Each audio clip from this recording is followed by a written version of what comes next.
বিকেলে ঘুরতে গিয়ে দেখতে পেলাম তমাল বৃক্ষ। নাম শুনেছি, তবে প্রথম দেখছি। তোমরা কি এই গাছ দেখেছো কোনো দিন? দেখলে কমেন্টে জানাতে ভুলবে না। আর দেখলাম গিরি গোবর্ধন পর্বত, এটা এখানে বানানো হয়েছে। আর সবাই এখানে ঘুরে ঘুরে পরিক্রমা করছে আর ঠাকুরের নাম গান করছে। ওখান থেকে বেরিয়ে মার একটা ছবি তুলে দিলাম। তারপরে তো ইস্কনের মন্দিরে সন্ধ্যাটাতে দেখলাম। সেখানে তো আর ভিডিও করা যায় না, তাই কোনো মতে আর করতে পারিনি ভিডিওটা। তারপরে 9:30টার দিকে গীতা ভবনে প্রসাদ খেতে গেলাম। আমার বড় মামা আগে থেকে প্রসাদের কুপন কেটে রেখেছিল। মামা যখন কুপন কাটছিল, আমরা তখন কিছু কেনাকাটা করতে ব্যস্ত ছিলাম। এখানে জল দেওয়ার সিস্টেমটা দেখেছো তোমরা?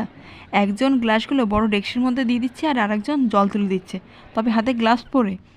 তারপরে ভাত, 2 রকমের সবজি, ডাল, রুটি সব কিছু দিয়ে গেল। যারা ভাত খাবে না তাদের জন্য রুটির ব্যবস্থা আছে। তবে এখানে হাজার হাজার মানুষ প্রতিদিন খাচ্ছে। রান্না বান্না যেমন ভালো খেতে, তেমনি ওদের খেতে দেওয়ার ব্যবস্থাও পরিষ্কার পরিচ্ছন্ন। কাল নিয়ে আসবো নবদ্বীপ দর্শন, দেখতে ভুলো না। আর ভিডিওটা যদি ভালো লাগে চ্যানেলটি অবশ্যই সাবস্ক্রাইব করে পাশে থাকো। নেক্সট পার্ট খুব তাড়াতাড়ি আসবে।